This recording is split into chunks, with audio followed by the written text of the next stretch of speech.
Mesdames et messieurs, bonsoir. Tout le plaisir est pour moi de vous présenter cette édition que nous débutons comme chaque mercredi par le traditionnel Conseil des ministres tenu ce matin sous la présidence du chef de l'État. À mes côtés sur ce plateau, Ibrahima Djomele pour nous livrer le contenu du communiqué du dit Conseil. Ibrahima, bonsoir.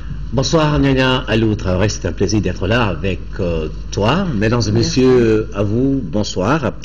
Au chapitre des mesures législatives sur présentation du ministre des Affaires étrangères, de l'intégration africaine et de la coopération internationale, le Conseil des ministres a adopté un projet de loi autorisant la ratification de l'accord de financement numéro 5322 ML, signé ici à Bamako le 27 février 2014 entre le gouvernement de la République du Mali et l'Association internationale de développement IDA relatif au financement du projet de gestion intégrée des ressources en eau et de développement des usages à but multiple du bassin du fleuve Sénégal, PGIR 2.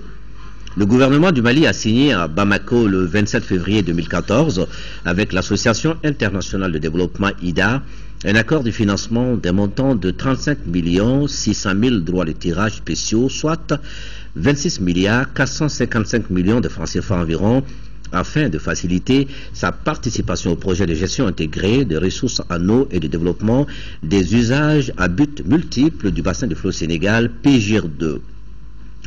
Le PGIR 2, adopté par les États membres de l'OMVS, a pour objectif d'améliorer la gestion concertée des ressources en eau en vue du développement social, écologique, économique et durable du bassin.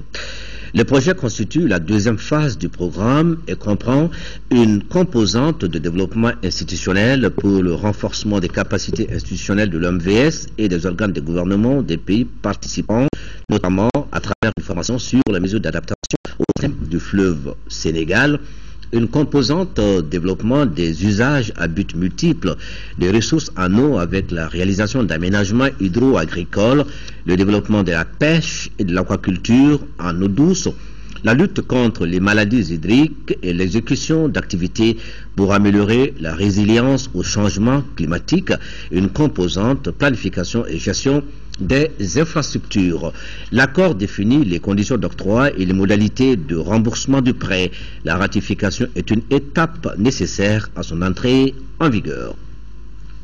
Au chapitre des mesures réglementaires sur le rapport du ministre de l'économie et des finances, le Conseil des ministres a adopté un projet de décret portant approbation du marché relatif aux travaux de viabilisation du site des 1552 logements sociaux de Bamako, tranche 2011-2012, lot numéro 3, voirie et drainage des eaux pluviales.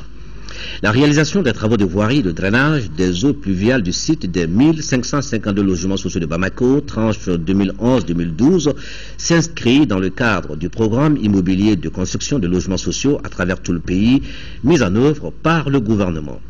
Les travaux objets du présent marché comprennent la réalisation des chaussées revêtues en enduit superficiel, de chaussées non revêtues en graveur latéritique,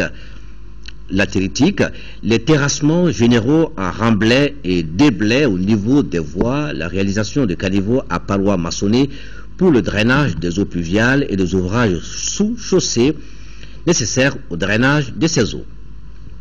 Le marché est attribué après appel d'offres à l'entreprise BECM CG pour un montant de 4 245 millions de francs CFA environ et un délai d'exécution de 180 jours. Le financement est assuré à 100% par la Banque islamique de développement BID.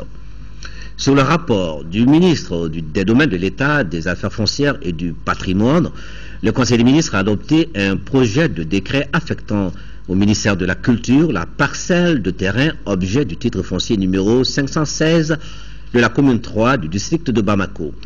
Le palais des congrès a été créé en 2004 pour offrir un cadre approprié pour l'organisation de rencontres, d'échanges et de manifestations à caractère scientifique, professionnel et culturel.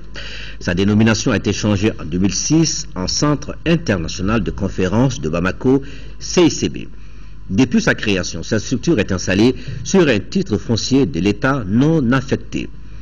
L'adoption du présent projet de décret a pour objet de corriger cette lacune en affectant au ministère de la Culture la parcelle de terrain occupée par le CICB, objet du titre foncier numéro 516 de la commune 3 du district de Bamako, d'une superficie de 7 hectares, 44 arts, 98 centiares.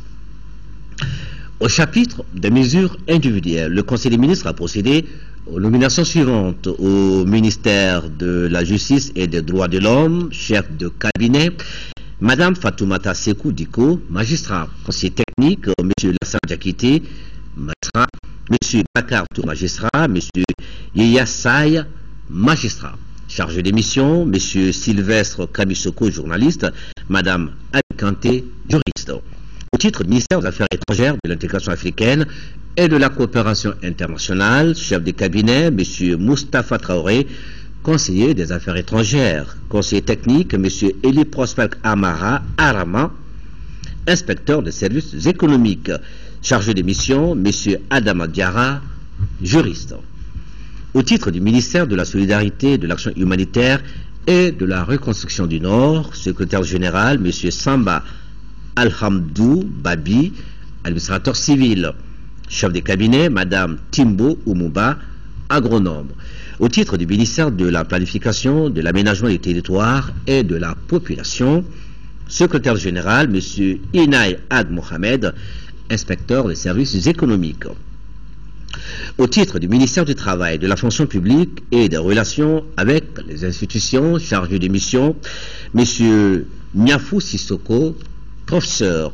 Au titre du ministère de l'Environnement, de l'Eau et de l'Assainissement, chef de cabinet, M. Siaka Batuta Bagayoko, ingénieur de l'agriculture et du génie rural. Conseiller technique, M. Ataer Ag Mohamed, ingénieur de l'industrie et des mines, Madame Makalou Awa Anoun, ingénieur des eaux et forêts, M. Suleiman Sissé, ingénieur des eaux et forêts, M. Boubacar Diakité, ingénieur des constructions civiles, M. Baïkoro Fofana, ingénieur des eaux et forêts. Chargé des missions, Mme Diallo Ati Younoussa Maïga, journaliste et réalisateur. Au titre du ministère de l'Urbanisme et de l'Habitat, secrétaire général, M. Ngolo Koulibaly, ingénieur de construction civile, conseiller technique, M. Madiou Sango, magistrat. Au titre du ministère des Mines, conseiller technique, M. Ousmane Christian Diarra, administrateur civil. M. Lassana Guindo, ingénieur de l'industrie et des mines. M. Ousmane Mamadou Konaté, ingénieur de l'industrie et des mines. M. Assimi Banya Sidibé, ingénieur de l'industrie et des mines. Mme Binta Traoré, ingénieur de l'industrie et des mines. Chargé des missions, Mme Koulibaly Nana Diakité, ingénieur de l'industrie et des mines. M. Al-Mahadi Mustafa Sissé, juriste. M. Mohamed Lamine Diarra, économiste. Directeur national de la géologie et des mines. Madame Lelenta Awa Bababa, ingénieure de l'industrie et des mines. Au titre du ministère de l'Emploi et de la Formation professionnelle, conseiller technique, Madame Ki Anita Paré, professeur principal. Au titre du ministère des Maliens de l'extérieur, secrétaire général, M. Chekne Detebaka Misoko, magistrat. Conseiller technique, Madame Tangara Nema Guindo, professeur de l'enseignement supérieur, M. Abdoulaye Mako, chercheur, M. Broulay Keita, professeur de l'enseignement supérieur. Au titre du ministère de la Jeunesse et de la Construction citoyenne, secrétaire général, M. Djibril Soumbounou, administrateur civil. Conseiller technique, M. Oumar Maïga, professeur principal de l'enseignement secondaire. M. Amadi Gansiri Bachili, inspecteur de la jeunesse et des sports. Au titre du ministère des Sports, conseiller technique, Madame Si Fatoumata M. Babi, professeur de l'enseignement secondaire, M. Amadou Diarra Yalkouye, conseiller des affaires étrangères, M. Oumar Maïga, administrateur des arts et de la culture, chargé des missions, M. Amadou Boiré, économiste. Au titre du ministère des Affaires religieuses et du culte, secrétaire général, M. Al-Hadi Koïta, administrateur des arts et de la culture. Chef de cabinet, M. Moussa Keita, professeur de l'enseignement supérieur, Conseiller technique, M. Moussa Makalou, administrateur civil, Mme Keita Zeynab Sissé, professeur de l'enseignement secondaire. Chargé de mission, M. Bakari Kouma, administrateur civil. Au chapitre des communications, au titre du ministère de l'Énergie, le Conseil des ministres a examiné une communication relative au plan de redressement de la situation financière et opérationnelle du secteur de l'électricité dans le périmètre concédé à la Société Énergie du Mali SA pour la période 2014-2020. L'exploitation du réseau électrique interconnecté de la Société Énergie du Mali et des MSA a été caractérisée en 2013 par une forte augmentation de la demande par rapport à 2012 avec un taux de croissance de 17%. Il en a résulté de fortes perturbations dans la continuité du service public. C'était un autre défi de production a atteint le niveau exceptionnel de 111 MW en 2013, soit 45% de la demande. Sur le plan financier, au 31 décembre 2013, avec un solde de trésorerie négatif, d'importantes dettes fournisseurs et fiscales et des engagements sur le court terme auprès des banques locales, la situation de la Société Énergie du Mali demeure critique et ce, malgré l'appui reçu de l'État sous forme de subventions de 57,5 milliards de francs CFA en 2013. Face à cette situation, le gouvernement a élaboré un plan de redressement de la situation financière et opérationnelle du secteur de l'électricité dans le patrimoine concédé à la Société Énergie du Mali SA et des MSA pour la période 2014-2020. Ce plan a été initié en vue de garantir la continuité du service public de l'électricité pour soutenir la relance des activités économiques de l'ensemble du pays. Il vise à renforcer les capacités de EDMSA pour lui permettre de mieux faire face à la forte augmentation de la demande d'électricité. Il présente la projection de l'équilibre entre l'offre et la demande en puissance et en énergie, les mesures nécessaires pour le renforcement du parc de production, ainsi que les incidences financières qui en découlent à la fois pour l'État, EDMSA et les usagers. Les recommandations pour la période 2014-2020 sont structurées suivant un plan d'action dont l'opérationnalisation de l'électricité et de faciliter le transport de l'électricité à travers un réseau renforcé. L'opérationnalisation permettra également d'assurer une bonne gestion de la société en poursuivant l'installation des compteurs à prépaiement et l'utilisation du système de télérelève, l'application de la formule tarifaire à partir de 2015 et le réaménagement de la grille tarifaire de la moyenne tension. Et ce sera tout, Dana Alou Traoré, pour le Conseil des ministres d'aujourd'hui. Beaucoup de travail aujourd'hui au Conseil. Absolument. Merci. Merci Naïma. Donc la suite de ce journal, nous allons rester à Koulouba, où le président de la République a successivement reçu en audience la représentante résidente de la Banque africaine de développement au Mali. Les détails, c'est avec Ramata Kounati. De la première audience, on peut retenir que la Banque africaine de développement BAD fête cette année ses 50 ans d'existence. Au Mali, les festivités débuteront dans 2 jours. Outre l'annonce de la célébration de ce cinquantenaire, la première responsable de la BAD était à Koulouba chez le président de la République pour d'autres raisons. C'était d'abord une visite de courtoisie que nous souhaitions faire et également parler un peu des assemblées annuelles de la Banque au Mali et également qui vont se dérouler à Kigali, au Rwanda. Et enfin, faire le point sur les activités de la BAD au Mali en général. Nous avons plus de 800 milliards au cours de toutes ces années ont été investis au Mali. Le portefeuille actif actuel est de 134 milliards de francs CFA. La deuxième audience de ce mercredi à Koulouba fut celle accordée aux représentants de Microsoft.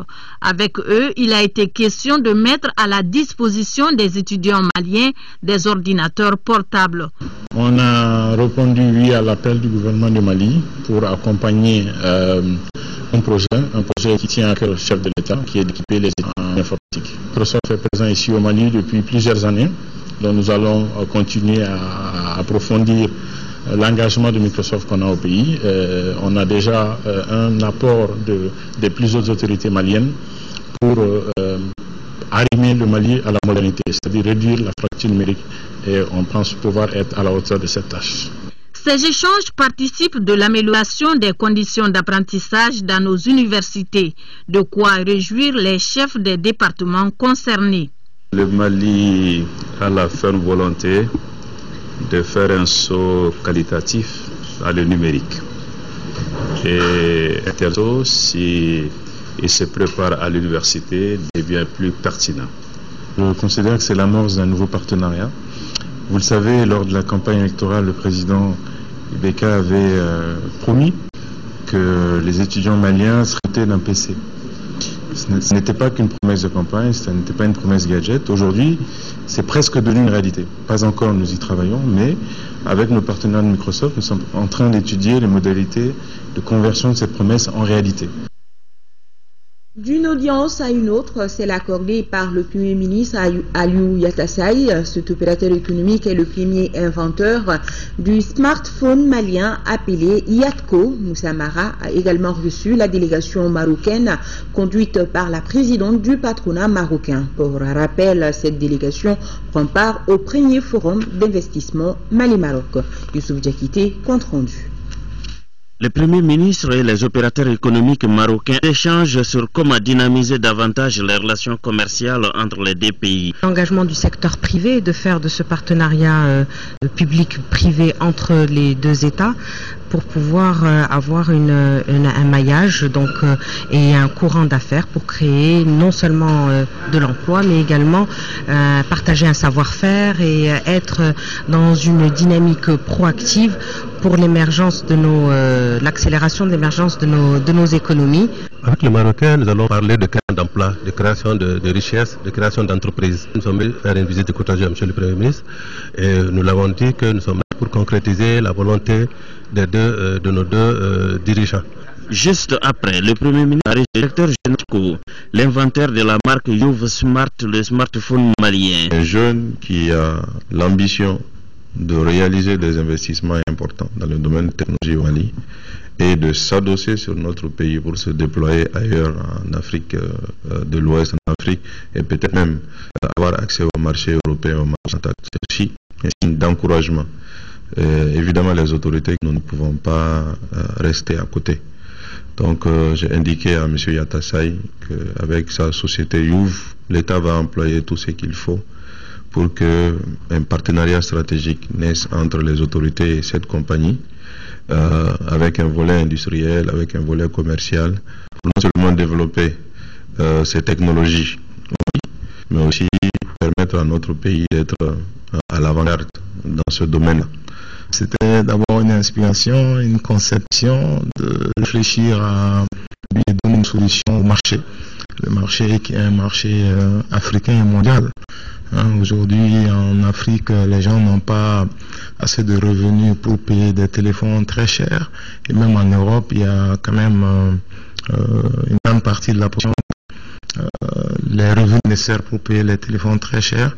Tout ceci participe de la volonté d'assurer le développement durable du Mali, a conclu le Premier ministre. Et ce rendez-vous à retenir dans nos programmes, je vous propose ce soir un magazine visé sur la participation du Mali au Forum économique mondial sur l'Afrique à Abuja.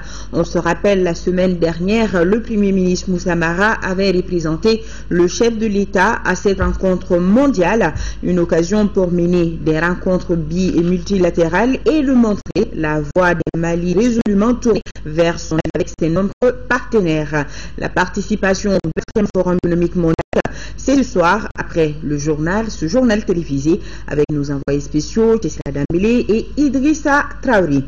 Imprimer une nouvelle dynamique à leur coopération économique, c'est affiché par Mali et le Maroc en organisant ce premier forum d'investissement. Maliens et Marocains sont réunis à Bamako afin d'identifier de nouvelles opportunités de l'agriculture, et développement des infrastructures.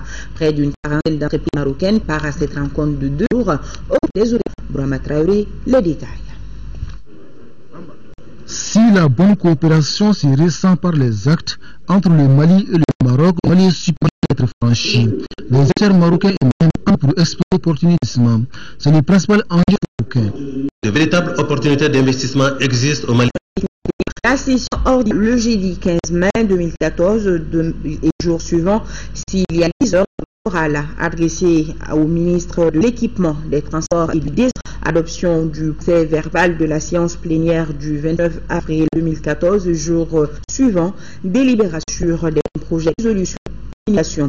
C'est sur la présence des députés et la séance est publique. Les ambassadeurs de Turquie et de Guinée ont été successivement reçus en audience par Issaka Sidibé. Au cours des entrevues, il a été question de renforcement des liens d'amitié et de coopération. Daouda Sidiki Diarra, reportage. La première audience du président a eu lieu avec l'ambassadeur de Cuba. Elle a porté sur le renforcement des liens d'amitié et de coopération entre les deux parlements d'une part et les deux pays d'autre part. D'une façon générale, Cuba et le Mali ont une large histoire de coopération dans les domaines parlementaires nettement perdu. Cuba et le Mali avec une même maman et avec un même papa.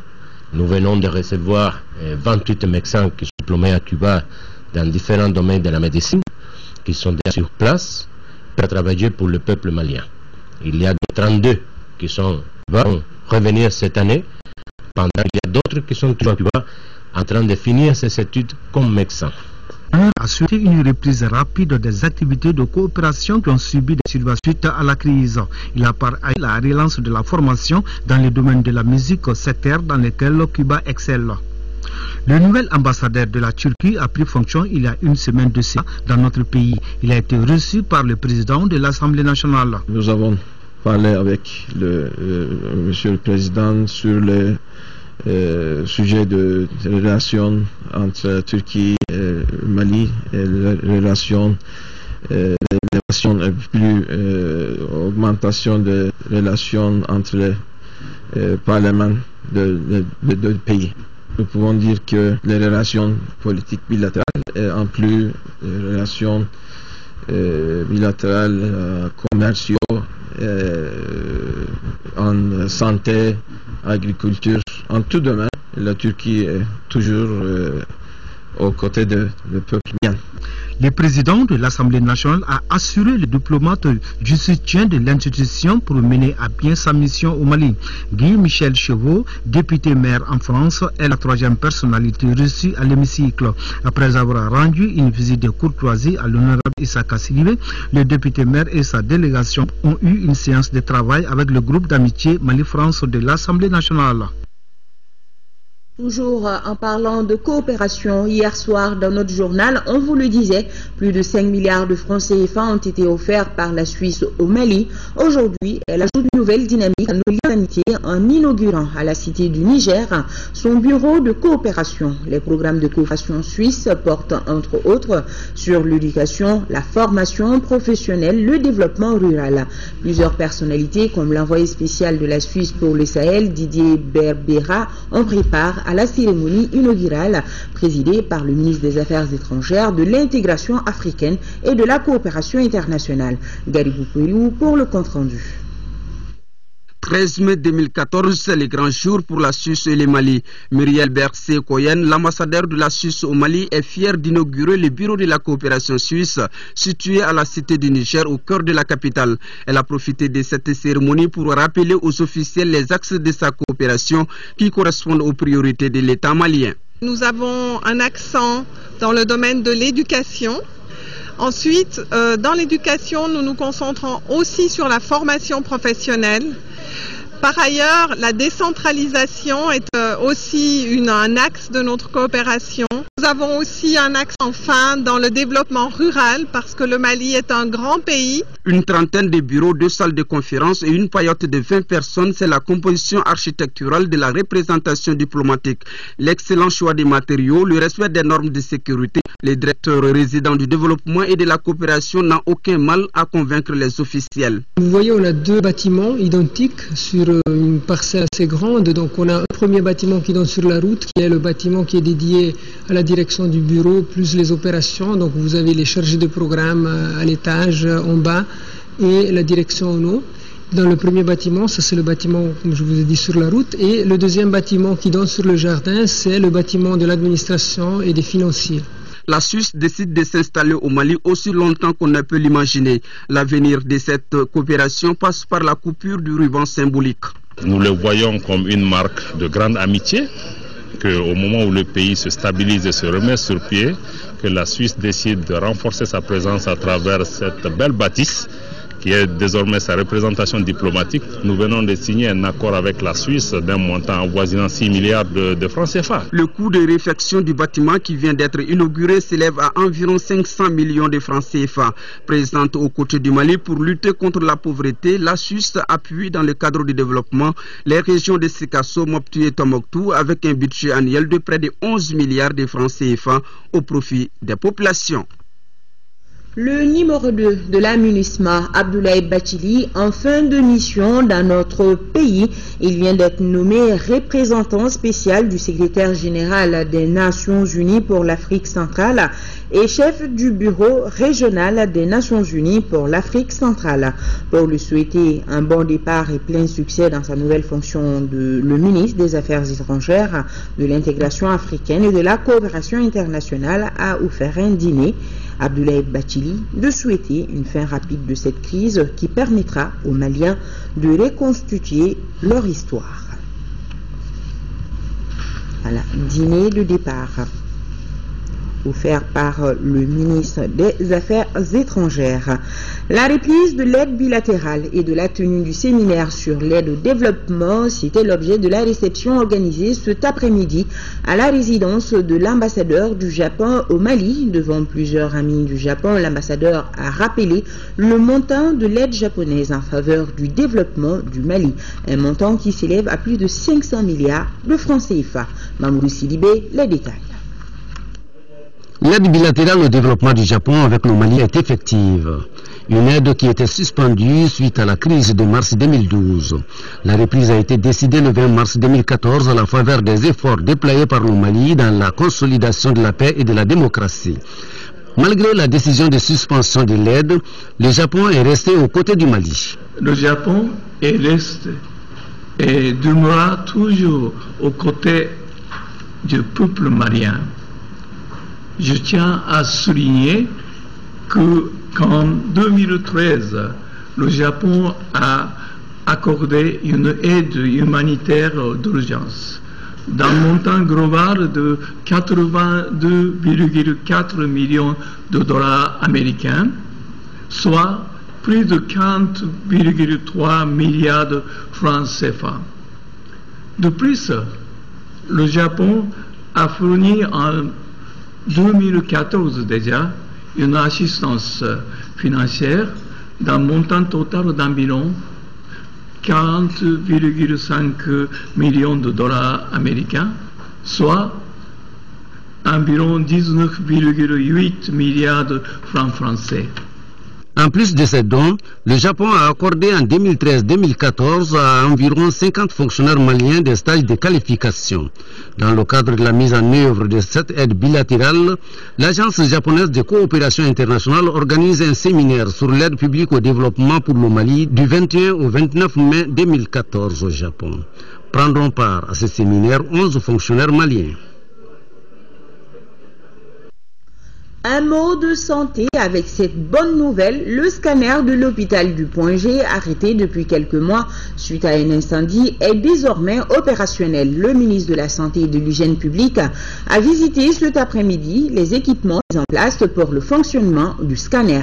C'était en présence de nous, Sissoko. Après avoir constaté en décembre dernier les dégâts causés par l'incendie sur les installations électriques du scanner de l'hôpital du Point G, le ministre de la Santé avait donné une instruction. Il s'agissait de mener des études approfondies pour la restauration des équipements. Nous avons ordonné la reprise de toute l'installation électrique. Nous avons acquis un nouvel onduleur et nous avons exigé des vérifications et des tests de profondeur avant d'ouvrir le service au public.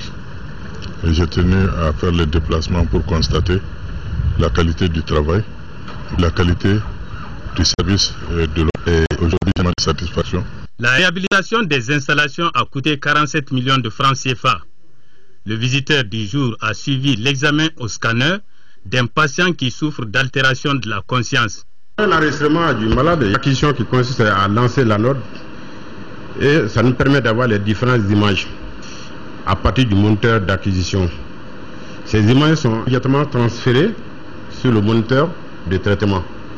Et après, nous on fait la sélection des images et on envoie sur le médecin radiologue pour la lecture. À la fin de sa visite, le ministre de la Santé a invité le personnel médical à s'investir pour obtenir un meilleur rendement après l'acquisition de ces équipements. À noter que le ministre de la Santé et de l'Hygiène publique, Ousmane Koné, prendra part à la 67e Assemblée mondiale de la santé qui se tiendra du 19 au 24 mai 2014 à Genève, en Suisse. Le ministre Koné se rendra ensuite à Toronto, au Canada, à l'invitation du gouvernement canadien. Il aura des échanges avec les autorités canadiennes sur la santé de la reproduction au Mali. Demain s'ouvrira dans notre capitale la 3e réunion du comité de suivi de la conférence de Bruxelles. Au cours de cette rencontre, des dossiers importants feront l'objet de discussions entre le gouvernement et les partenaires techniques et financiers, notamment le programme d'urgence pour la relance du développement dans les régions notées par le ministre de la Planification. Programme à charge de la réhabilitation et de la reconstruction des structures dans les régions nord. La réponse, c'est avec le ministre Cheikhna Amadi Diawara. Il est au micro de Moussa Arimaïga. Il nous a été demandé en fin d'année 2013 de dégager les priorités parce que 101 milliards, c'était visiblement au-delà des capacités du budget national et des partenaires pour aller vite et même des capacités d'absorption sur le terrain, donc de mise en œuvre.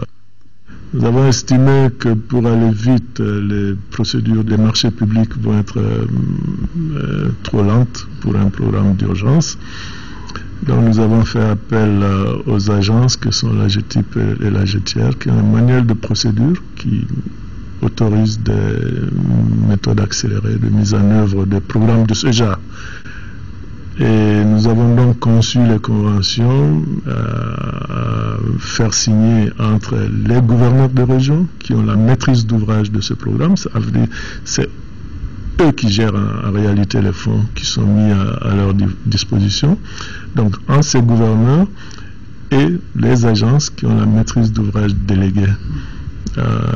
Puis nous suivons l'exécution de ce programme sur la base d'une réunion hebdomadaire. En termes d'acquis, il y a énormément de choses qui ont été faites, mais quand on prend une région comme Kidal, la résidence du gouverneur, les bureaux de plusieurs services techniques ont été réhabilités, des écoles ont été réhabilitées. La chose à Douala, c'est la chose à Djibali. Nous avons veillé à ce que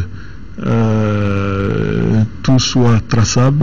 Et vous pourrez suivre juste après ce journal un magazine spécial sur le programme d'urgence pour la relance du développement dans les régions nord, toujours avec Moussa Arimaïga.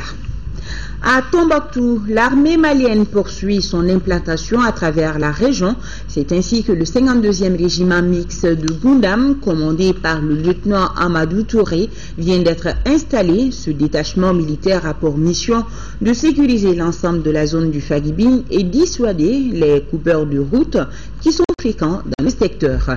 Sur place, les populations se sont réjouies de l'arrivée des FAMA dans leur localité pour assurer leur sécurité, précise Adama Djimdi. En décidant de réinstaller le 52e régiment mixte de Goundam, les forces armées de sécurité du Mali réoccupent le terrain pour de bon.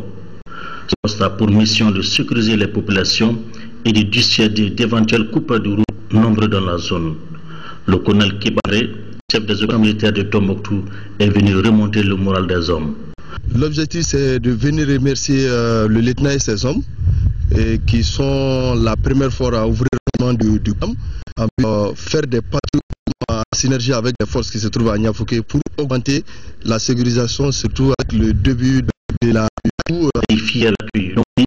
ont fait l'objet. On lance un appel aussi à la population et puis aux jeunes de Gounam pour ceux qui passent avec les engins à 2 roues ainsi qu'à 4 roues, s'ils peuvent diminuer la lourde sur le tronçon. Ce genre de détachement doit être installé dans les zones les plus reculées pour neutraliser les positions ennemies.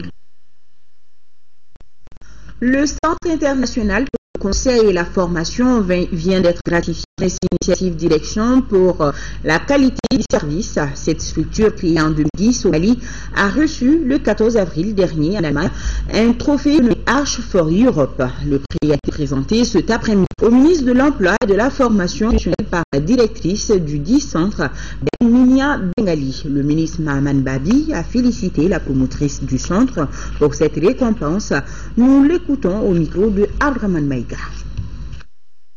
Le gouvernement malien de représenter ici est particulièrement comblé de voir un institut du pays se faire classer de la plus belle manière.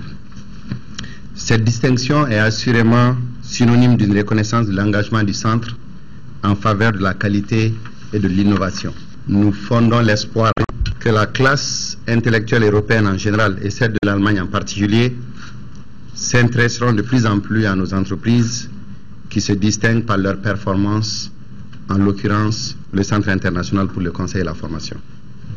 L'intérêt hautement salutaire, orienté prioritairement sur votre centre, prouve de façon éloquente que celui-ci est une référence, une vitrine nationale, notamment en matière de formation professionnelle continue. Cette symbolique, nous l'espérons, constituera pour vous une source intarissable de fierté. En inscrivant vos actions de formation dans une logique de formation-emploi et en vous installant au cœur du monde du travail à travers vos offres de services, à savoir le recrutement, le placement, l'informatique et le conseil, vous avez donné à votre centre une vocation professionnelle qui mérite soutien et accompagnement. À présent, ce fait divers, Bamako encore frappé par un incendie, c'était hier soir et cette fois-ci, c'est l'usine plastique qui a pris feu à la zone industrielle. La protection civile et la SECNA ont conjugué leurs efforts pour circonscrire le feu qui a complètement détruit l'usine.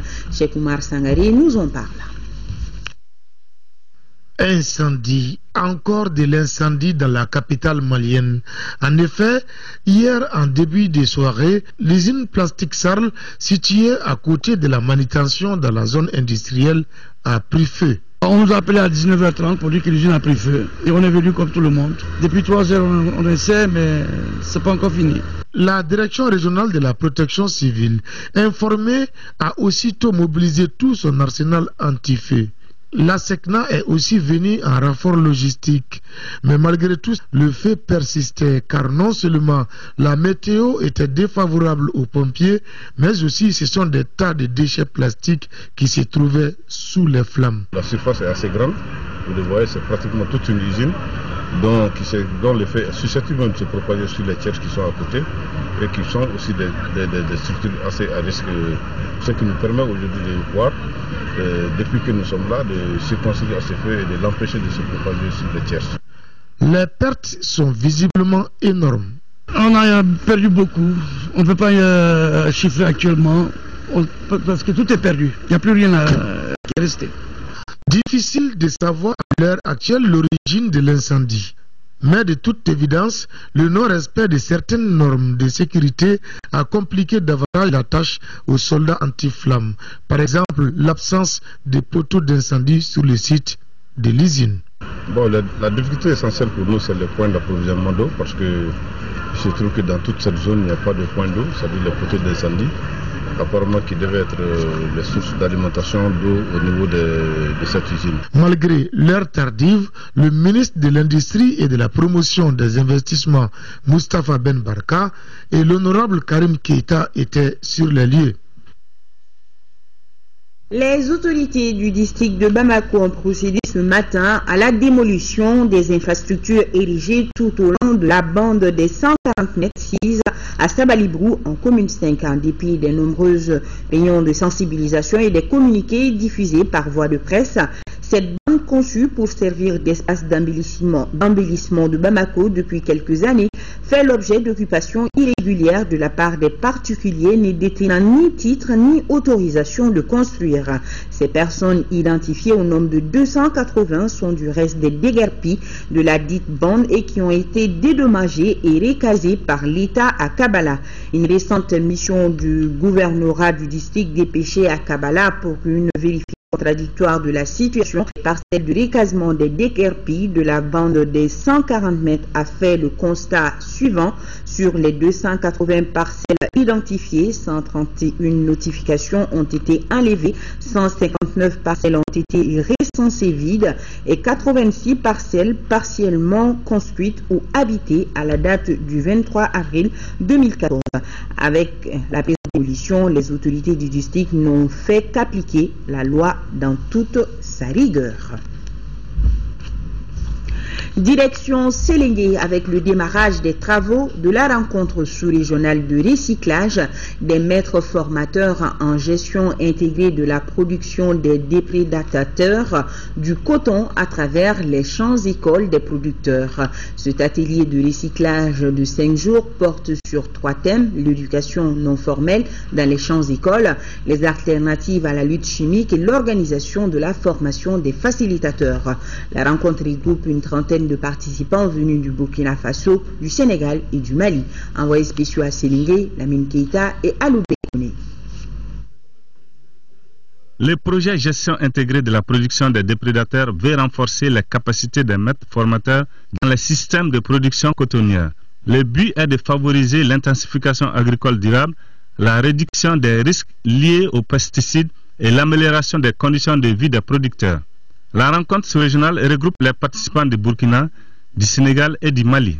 L'atelier de recyclage placé sous le signe du personnel porte sur 3 thèmes majeurs: l'éducation non formelle, les alternatives à la lutte chimique et l'organisation de la formation des facilitateurs. Ils sont tous importants et on pense qu'ils contribueront à la conduite de ces pays dans les différents pays. Au cours de cette session, il s'agit également de promouvoir l'approche champ-école des producteurs. L'approche champ-école des producteurs est très importante parce que ça permet de donner une bonne formation et aux facilitateurs et surtout aux producteurs, puisque l'aboutissement que nous recherchons, c'est la productivité pour augmenter la production au niveau des producteurs et surtout l'amélioration des revenus. Intégré de la production des déprédateurs à travers les champs écoles a été introduit en par il y a 10 ans. Permis à des chercheurs producteurs d'échanger il d'offrir aux acteurs de la chaîne de valeur des légumes de nouvelles opportunités afin d'accroître leurs revenus et de réduire la pauvreté. Nous aussi, Soko.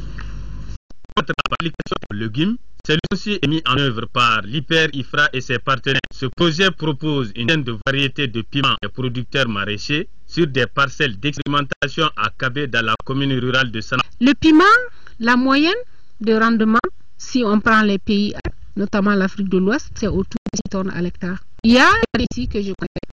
Par exemple, si on prend le Nissandia, son rendement peut atteindre les 20 tonnes à l'hectare. Bien que le piment soit développé au Mali, mais la rentabilité est très faible parce qu'à cause des virus et des maladies. Donc nous sommes venus ici pour introduire un nouveau genre de piment qui est très rentable et qui résiste aux maladies locales. La filière piment ainsi expérimentée augmente les revenus des producteurs, le directeur général de l'Hyper-IFRA. À certaines périodes de l'année, 1 kg de piment, un seul kilogramme de piment peut se vendre à plus de 6 000 francs. Donc c'est dire que, n'est-ce pas, ce produit est un produit, n'est-ce pas, essentiellement de rente. Les maraîchers du village d'Abé et environ se disent prêts à appliquer ces nouvelles techniques. Mais le problème majeur demeure le manque d'eau. Ici, pour avoir de l'eau en abondance, il faut des forages qui nécessitent des moyens financiers importants. Allez, faisons siffler le train dans ce journal avec ce saut à présent dans le passé pour parler de l'arrivée à la gare de Bamako du premier train à vapeur de la voie ferrée Caille-Niger. C'était le 13 mai 1904 à 13h. Pour rappel, le Caille-Niger est le premier tronçon exécuté du réseau ferroviaire Dakar-Niger. Ce vieux rêve de Louis Faidherbe, gouverneur du Sénégal, a été concrétisé en 1924 par le raccordement des tronçons Thiès, Caille et Caille-Niger. Contexte et évolution des travaux du Dakar-Niger, c'est dans ce dossier réalisé par Lamine Tchekoura Koulibaly et Mohamed Ould Mamouni. C'est en 1881 que débute la construction de la voie ferrée Caille-Niger, premier tronçon d'un réseau ferroviaire qui s'appellera le Dakar-Niger parce que reliant l'océan Atlantique à partir du port de Dakar à Koulikoro sur le fleuve Niger. Le Caille-Niger est le tronçon qui se trouve sur le territoire malien. C'était la ligne prioritaire pour le gouvernement français. Le projet avait aussi effectivement des objectifs militaires. Pour pouvoir s'engager dans le Soudan, il fallait aller vite. Et surtout, on avait peur que l'Angleterre ne vienne prendre effectivement le fleuve et aller à Tombouctou.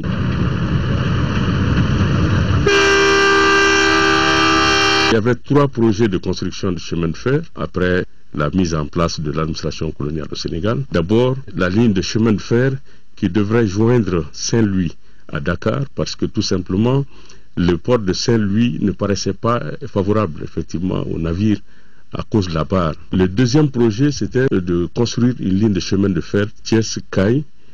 Mais tout ça, c'était des projets qui, en réalité, devraient être financés par des compagnies privées. Le troisième, c'était la ligne Caille-Bamako. Bamako était la fin d'un bief navigable qui allait de la Guinée jusqu'effectivement à Bamako. Nous sommes au 19e siècle, celui de la révolution et de profit, des débouchés de matières premières, pays industrialisés de la France à la conquête de zones d'influence. L'histoire du chemin de fer en Afrique de l'Ouest et donc du Dakar-Niger se situe dans ce contexte. Dans ces espaces colonisés, alors il y avait très peu d'infrastructures de pénétration pour avoir accès au marché et pour avoir accès effectivement aux matières premières. C'est seulement les voies fluviales et même là, ce n'était pas maîtrisé. Et c'est la raison pour laquelle on va envoyer des missions d'exploration pour aller identifier ces fleuves. Les projets de route, dans ces conditions, nos climats et puis les d'œuvre d'État, c'est d'engager un projet de route effectivement multi-envisagé. La ferrée Caille-Niger en décembre 1900 à Koulikoro après 27 ans de travaux. Ainsi, le premier train arrive à la gare de Bamako. Parce que tout simplement, il n'y a pas eu suffisamment de temps pour faire des études sérieuses. J'ai beaucoup d'Alger à Dakar. Cette ligne transsaharienne qui devait passer par l'avenir de plusieurs missions pour faire ce travail, mais tout a échoué et pour cela, on s'est engagé directement dans le 4e projet qui est le pied. Après, il y a eu des réalisations vers les 1950. Il y a eu des très des réalisations. Le raccordement des tronçons Caille-Niger et Thiès-Caille et Lamballe-Caille consacre le réseau ferroviaire Dakar-Koulikoro. Le rêve de Faidherbe vient d'être réalisé. Un réseau continu de voies ferrées relie désormais l'océan Atlantique au fleuve Niger avec un vaste ensemble aux potentialités énormes. Le chemin de fer va faciliter l'exploitation de ces potentialités et constituer un pont commercial entre la France, le Sénégal, le Soudan. Voilà, sur ce prend fin ce journal. Merci de votre fidélité à l'ORTM. Les nouvelles du temps.